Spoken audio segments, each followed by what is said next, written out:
Varanasi gangrape case में सोती हुई यूपी पुलिस को जगाने पहुंचे पीएम नरेंद्र मोदी। एयरपोर्ट पर उतरते ही वो सीधे पहुंच जाते हैं पुलिस कमिश्नर के पास, डिविजनल कमिश्नर के पास, डीएम के पास।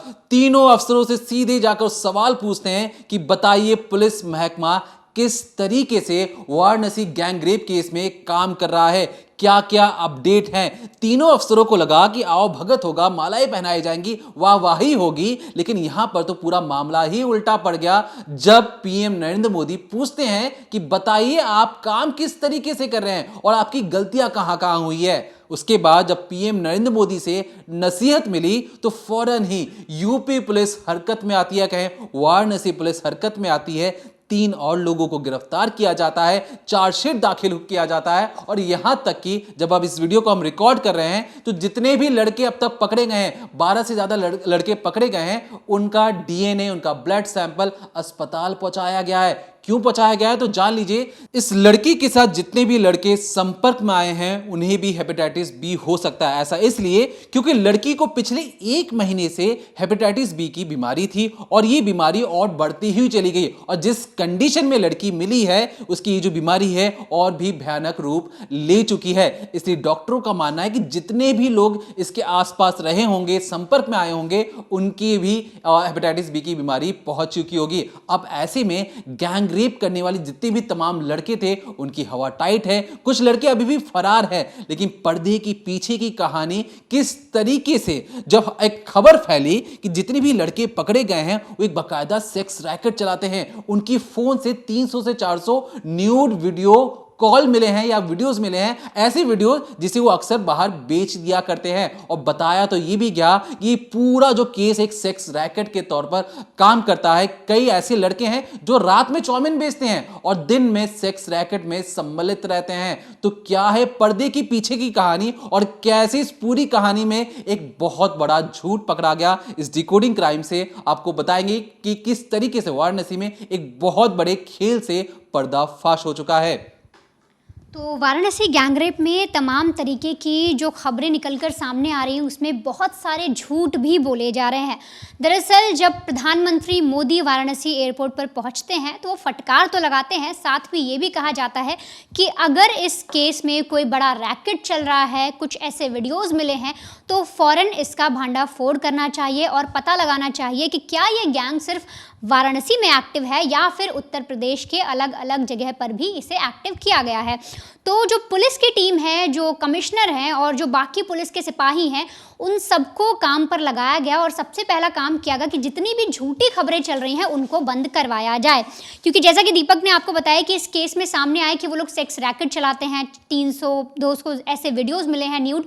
तो ये जो खबरें बताई जा रही हैं सरासर गलत है। पुलिस ने इसे डिनाई किया है। उनका कहना है कि पुलिस को अभी तक उन लड़कों के फ़ोन में कोई भी ऐसे वीडियो नहीं मिले, कोई भी ऐसी पिक्चर्स नहीं मिली और तो और उन्हें कोई ऐसे सबूत नहीं मिले जिससे ये पता लगाया जाए या फिर ये चीज़ें निकलकर सामने आए कि लड़के इन वीडियोस को किसी पॉर्न साइट या फिर ऐसी कहीं किसी भी वेबसाइट पर बेच रहे थे। लेकिन अब ये जो वाराणसी गैंगरेप हुआ ये आखिर है क्या, इसका पूरा मामला क्या है।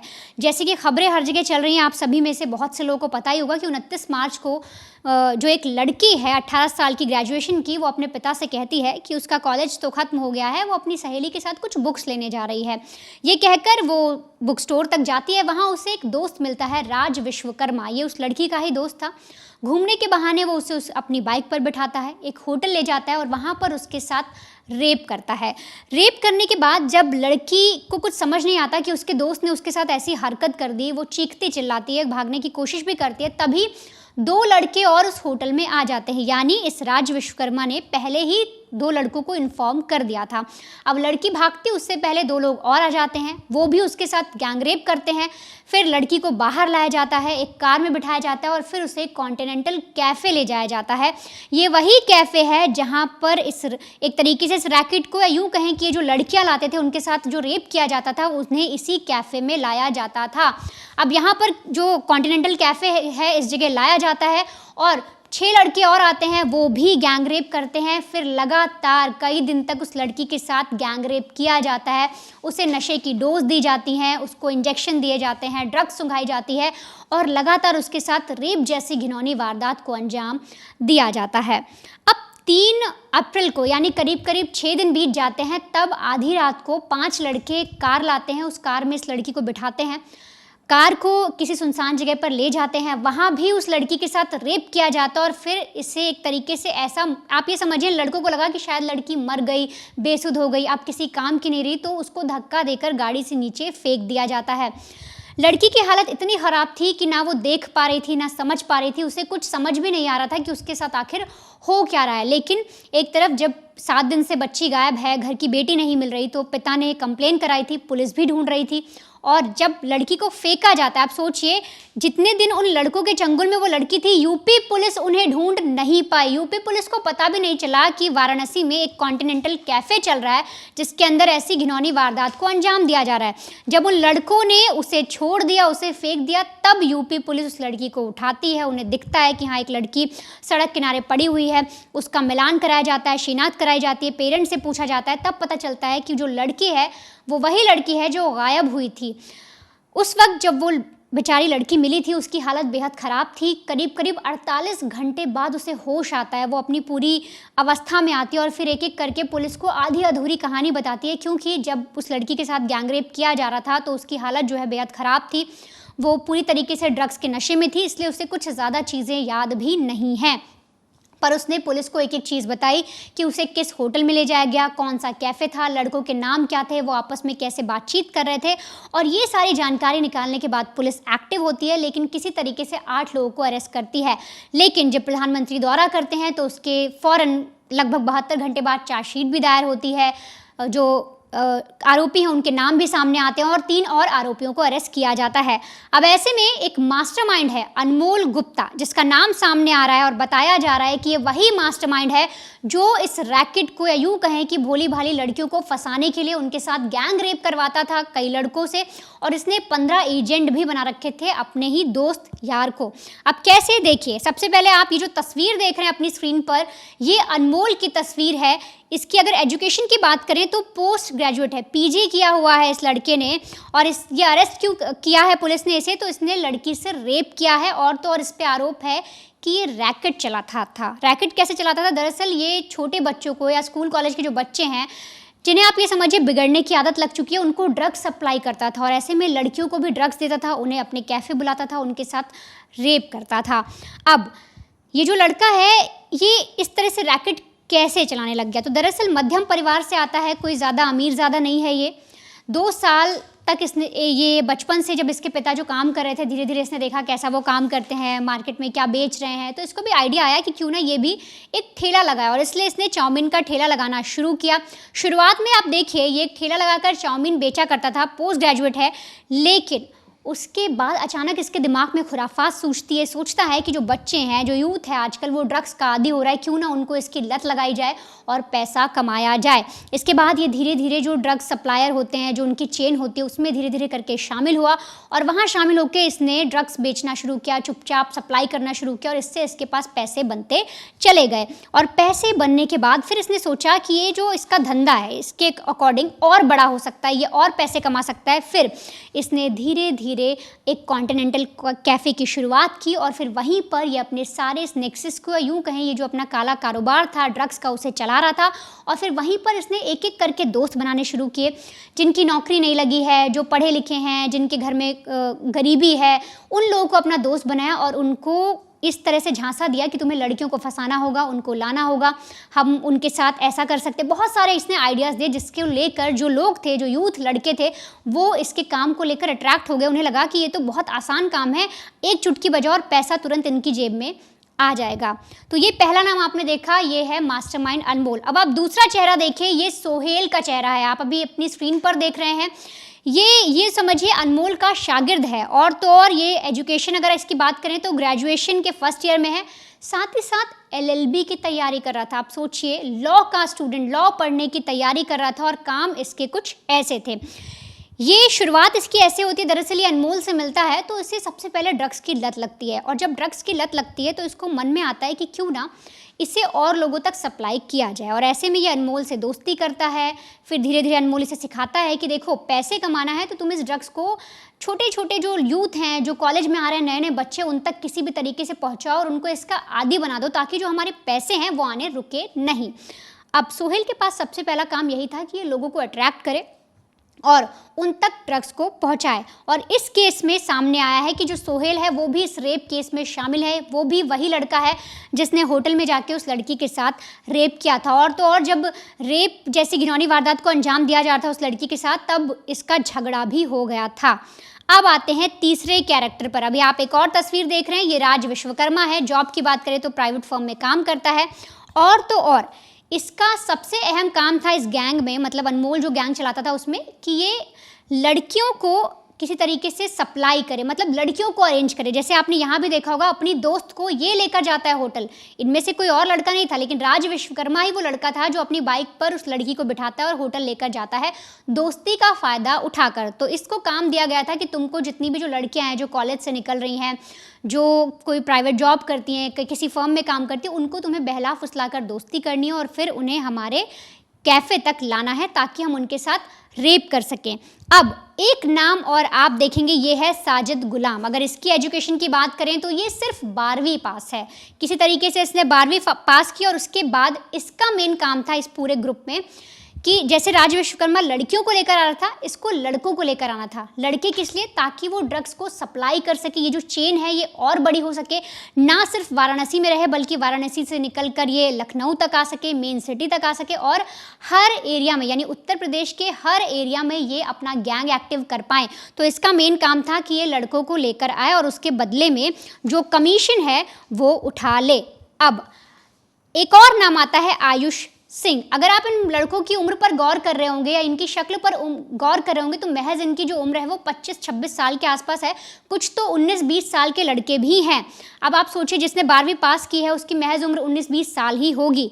अब अगला जो एक लड़का मैं आपको दिखा रही हूँ, ये है आयुष सिंह। ये ITI स्टूडेंट है और तो और इसका मेन काम था कस्टमर लाना। आपने देखा किस तरीके से पूरे गैंग ने एक एक काम बांटा हुआ है। एक को लड़कियां लेकर आना है, एक को लड़कों को अरेंज करना है जो ड्रग्स बेच सकें, और तीसरा जो है उन्हें कस्टमर लेके आना है, मतलब क्लाइंट लेके आना है, चाहे वो लड़कियों के लिए हो या फिर ड्रग्स के लिए। आयुष को काम दिया गया था कि देखो जितने भी जो कस्टमर हैं जिनको ऐसी नीड है, जिन्हें लड़कियां चाहिए या जिन्हें ड्रग्स चाहिए, उनको तुम्हें किसी तरीके से बताना है, हमारा ये बताना है कि हम सप्लाई करते हैं और चुपचाप उन तक सामान पहुंचाना है, ताकि जो हमारा गैंग है उसका जो पूरा प्रोसेस है या जो जहां पर वो खुला हुआ है, जहां उसकी लोकेशन है, वो लोगों के सामने ना आ पाए, तुम्हारा एक चेहरा रहे और तुम ये जाकर चीज़ें उनको सप्लाई करो। तो अभी तक आपने ये जो 5 नाम सुने, ये एक तरीके से कड़ी हैं जो पुलिस जोड़ते जोड़ते एक एक करके पहुंची। ना सिर्फ इसमें 5 लोग लिप्त हैं, अभी और नाम बाकी हैं। आप एक एक करके उन नामों को भी सुनिए और फिर समझिए किस तरीके से ये लड़के एक ऐसी आप समझिए रेप का जो है पूरा नेक्सस चला रहे थे कि लड़कियों के साथ इन्हें ऐसी वारदात करनी है, साथ ही साथ ड्रग्स बेचना है और यूपी पुलिस को बेवकूफ़ बनाते रहना है। उनकी नाक के नीचे एक लड़की के साथ ऐसा अपराध होता रहा और पुलिस को पता तक नहीं चला। 7 दिन तक पुलिस पता नहीं कहाँ ढूंढती रही, किसे ढूंढती रही। जब ये लड़के उस लड़की को सड़क पर फेंक देते हैं तब पुलिस उन्हें उठाती है और माँ बाप को सौंपती है कि देखिए आपकी बेटी को तो हमने ढूंढ लिया है। अब आप एक एक करके उन नामों को भी समझिए और इस पूरे केस से और भी जो डिटेल्स हैं वो भी जानिए। देखिए, जवानी की दहलीज पर कदम रखते ही ये जो लड़के थे अब जुर्म की दुनिया में एक लाल स्याही से एक छाप छोड़ना चाहते थे। और इस कड़ी में इन्होंने उस लड़की के साथ इतनी ज़्यादा जाती की कि जब लड़की जब अपने घर पर जाग रही थी, जब उसकी आंखें खुलती थी, कोई भी मर्द अगर उसके आसपास खड़ा होता वो चीखने चिल्लाने लगती। उसे मर्दों की शक्ल से नफरत होने लगी थी। यहाँ तक कि जब बिस्तर पर, जब वो घर पर महफूज थी, तब भी घर के मर्दों से उसे डर लग रहा था। कुछ इस तरीके से इन नौजवानों ने, जो जवानी की दहलीज पर उन्होंने अभी भी कदम ही रखा है, उन्होंने सोचा कि क्यों ना हम ऐसी कथा लिखें, इस तरीके से एक लड़की के साथ दर्दनाक उसे यातनाएं दें कि वो कभी भूल ही ना पाए। और शायद ये लड़के उस पूरे केस में या उस अपने मकसद में कामयाब भी हो चुके हैं। और ऐसा इसलिए क्योंकि इस पूरे केस में सेक्स, ड्रग्स और यहां तक कि पैसा, ड्रग्स का नशा ऐसा होता है कि पैसे नहीं हो तब भी आपको ड्रग्स चाहिए, लेकिन अगर आपको ड्रग्स चाहिए तो उसके बदौलत अगर आपके पास पैसे नहीं है तो क्या लाना पड़ेगा, लड़कियां लानी पड़ेंगी। अब ये लड़कियों को लाने के लिए जिस तरीके से एक स्वांग रचा जाता है, ढोंग रचा जाता है कि मैं तुमसे प्यार कर रहा हूं, तुम मुझसे दोस्ती करो, और ये दोस्ती घूमने के बहाने जाते हैं और वहां पर जाकर कुछ इस तरीके से काम होता है। ये जो लड़की है, लड़की ने अपने घर पर यह कहा था कि देखिए पापा, मुझे कुछ किताबें लेनी है, मुझे अपनी सहेली के साथ बाहर जाने की जरूरत है। रास्ते में एक दोस्त मिलता है, वो दोस्त आगे चल के जो कहानी है, जो वर्णिता ने आपको बताई है। लेकिन इस पूरी कड़ी में मैं कुछ और नाम भी लेना चाहूंगा, जो लड़के हैं, जो लड़कों का तस्वीरें दिखाना हमारे लिए मजबूरी भी है और दिखाना भी चाहिए, क्योंकि ये लड़के हैवान है, शैतान है, और इनकी शैतानी खोपड़ी को डिकोड करना हमारा काम है।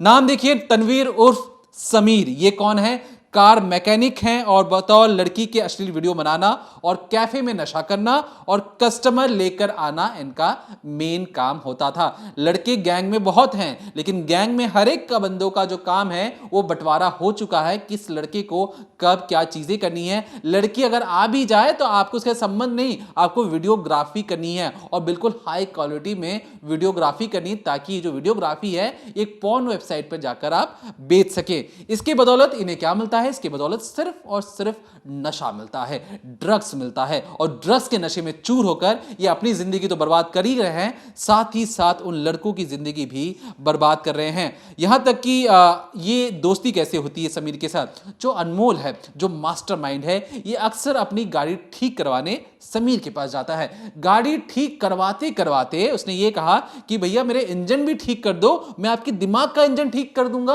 अगर आप मुझसे ड्रग्स लेना शुरू कर दो। और जो ड्रग्स की लत है कुछ इस तरीके से बाहर आती है।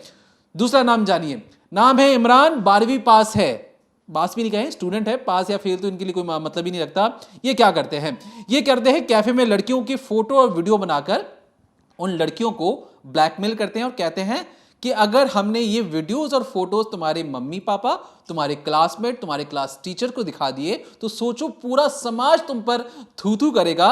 बदले में क्या चाहिए? बदले में चाहिए तुम हमारे साथ यूं संबंध बनाते रहो, हमें पैसों से माला माल करते रहो, जब भी हमें पैसों की जरूरत होगी पापा से चुराओ, घर से चुराओ, बस हमें पैसे ला के दो। और ये जो ब्लैकमेलिंग का खेल है बिल्कुल फुल प्रूफ तरीके से किया जाता है, ताकि कभी भी कोई लड़की इस चीज का सबूत अपने घर वालों या पुलिस वालों को दिखा ना सके। वाराणसी में सोचिए 12वीं पास के लड़के, जिन्हें एक हमारे समाज की उन्नति में काम करना चाहिए था, देश की उन्नति में काम करना चाहिए था, वो किस तरीके से क्राइम की दुनिया में एक मास्टरमाइंड बनने की कोशिश कर रहे हैं, लड़कियों को ब्लैकमेल कर रहे हैं। अभी अंडे से फूटे हैं और सीधे उड़ान भरने की तैयारी है। तीसरा नाम है दानिश। अब तक आपने जितने भी अपने अपराधी को नाम लिया है, 12वीं पास आपको लगा होगा कि आखिरी होगा। ये जो लड़का है 10वीं पास है। 10वीं पास का लड़का क्या करता है? सोशल मीडिया पर लोगों को लड़कियों और फोटोज भेजा करता है पर्सनल मैसेज पर, और कहता है कि देखिए अगर आपको स्पेशल मसाज चाहिए तो आइए हमारे कैफे, हम आपको दिलवाते हैं मसाज, महज कुछ रुपए खर्च करना है और आप मजा ले सकते हैं। ये जो 10वीं पास के लड़के हैं अगर ढंग का काम कर लेते, पढ़ाई लिखाई कर लेते तो समाज की उन्नति में काम करते। ये घर की बहू बेटियों की इज्जत लूटने के लिए ऑफर देने वाले ये जो लड़के हैं, ये नाम है शक्ल से मासूमियत टपक रही होगी, लेकिन इसके नूर के पीछे जो हकीकत है, जो काली सच्चाई है, उस लड़की से पूछिए जिस लड़की ने अपने घर वालों के मर्दों का चेहरा देखकर चीखना चिल्लाना शुरू कर दिया और कहा कि सारे लड़कों को फौरन ही फांसी देने की जरूरत है। शब्बीर आलम 12वीं पास है। ये क्या करता है? एक दोस्त के जरिए कैफे से जुड़कर एजेंट बन जाता है और लड़कियां सप्लाई करता है। और इन सारे लड़कों का, आपने जितने भी नाम सुने, सारे लड़कों का काम क्या है? लड़कियां लाओ, कहां पर? कैफे के अंदर लाओ, और कैफे के अंदर लाकर चुपचाप उनके साथ अश्लील वीडियोस बनाओ, उनको नशा करवाओ, और नशे में जो लड़कियां होती हैं होश में नहीं रहती हैं, उनकी जो वीडियोग्राफी है उसे पॉर्न वेबसाइट पर बेचो ताकि मोटा मुनाफा हो सके। और इसलिए एक लड़की जो पिछले 7 से 8 दिनों तक गायब रहती है, वाराणसी पुलिस, यूपी पुलिस तो दमखम भरती है कि हम बहुत ज्यादा स्मार्ट पुलिस हैं, यूपी बहुत ज्यादा स्मार्ट बन चुका है, यूपी देश में बहुत आगे बढ़ रहा है। लेकिन यूपी पुलिस 100 कदम पीछे चली जाती है, क्योंकि जब तक लड़की, ये जो गैंग रेपिस्ट है, उसे छोड़ कर नहीं जाते बीच रास्ते पर, तब तक यूपी पुलिस को होश ही नहीं रहता कि वो लड़की कहां गायब है, किन लड़कों के साथ है, कोई खबर नहीं उनके पास। लेकिन जैसी लड़की को रास्ते में फेंका जाता है, पुलिस वाले उठाकर घर पे पहुंच देते हैं, तब जाकर सच्चाई सामने आती है। क्या हो जाता है कि सीसीटीवी फुटेज खंगाल नहीं पाते, ऐसी कौन सी दिक्कतें आ रही थी कि यूपी पुलिस से इन लड़कों को ढूंढने में इतनी मुश्किलें हो रही थी। मानते हैं हम कि यूपी पुलिस ने कुछ लड़कों को गिरफ्तार किया है, लेकिन गिरफ्तारी इतनी लेट लतीफी क्यों? जब ये सारे कांड हो गए, शहर भर में वो लड़की अलग अलग जगह पर घूम रही थी, क्यों किसी तौर पर लोकल इंटेलिजेंस ने काम नहीं किया?